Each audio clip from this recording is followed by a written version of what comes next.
The Vatican has an official school for exorcists. It's been running since 2004. Only priests get in. Every single year they graduate a new class of men trained, officially trained, to cast out demons. That's not the crazy part. Tone shifts, calm, analytical, almost journalistic. I'm not here to tell you religion is fake. I'm not here to mock anyone's faith. What I am here to do is show you things that are already public record, documented by the institutions themselves, that nobody is talking about. Because when the Catholic Church, the Church of England, and the Russian Orthodox Church all quietly agree on something, you have to ask why. Lower third text. All sources in description. Pace picks up, cut faster. In 2018, the Catholic Church reported a dramatic spike in exorcism requests across Europe. Not a small spike. Requests doubled in Italy alone. The Church's response? They trained more exorcists and quietly expanded the program. Beat. Father Caesar Truqui, one of the Vatican's own, said on record that demonic activity is increasing globally. His words, not mine. This man has a theology PhD and represents one of the oldest institutions on earth. And he's saying the situation is getting worse. Rhetorical pause. So either he genuinely believes something is happening out there, or the church has a reason to make you believe it. Both options should disturb you. Music drops slightly. Mysterious tone. Here's something your Sunday school never covered. The official Catholic Bible, the one sitting in every church pew, contains the Book of Tobit. In it, an angel named Raphael helps a man trap a demon named Asmodeus using burning fish organs. That's canonical. That's in the approved text, and nobody talks about it. Beat. Or take the Book of Enoch, thrown out of the Bible in the 4th century. Why? Because it describes fallen angels breeding with humans and creating a race of giants called the Nephilim. The Ethiopian Orthodox Church never removed it. They still read it as scripture. Today, in 2024. Lean into camera. So the question isn't whether these stories exist. They're documented. The question is, why did certain people, at a very specific moment in history, decide you shouldn't read them? Real case files. Keep it grounded. In 1949, a 14-year-old boy in Maryland, referred to only as Roland Doe in official records, became the documented basis for the film The Exorcist. What most people don't know is that the case file was kept by Jesuit priests and psychiatrists working together. Psychiatrists. The institutional response wasn't, "This is mental illness."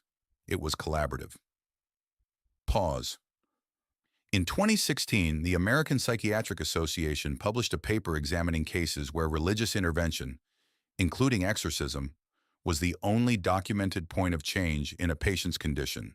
They didn't call it proof of anything, but they also didn't dismiss it. Slow down. When psychiatrists stop dismissing something, that's when I start paying attention.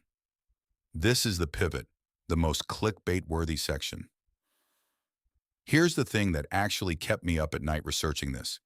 The Catholic Church, the Russian Orthodox Church, and the Church of England, 3 institutions that have been fighting each other politically and theologically for centuries, all maintain active exorcism rites.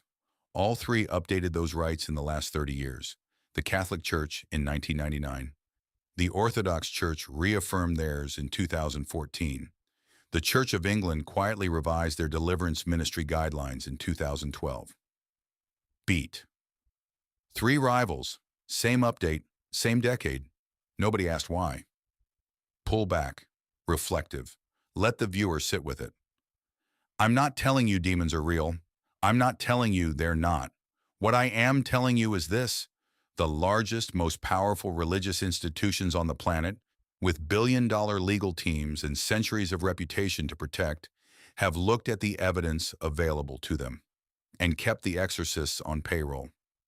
Final beat. Make of that what you will. Pause.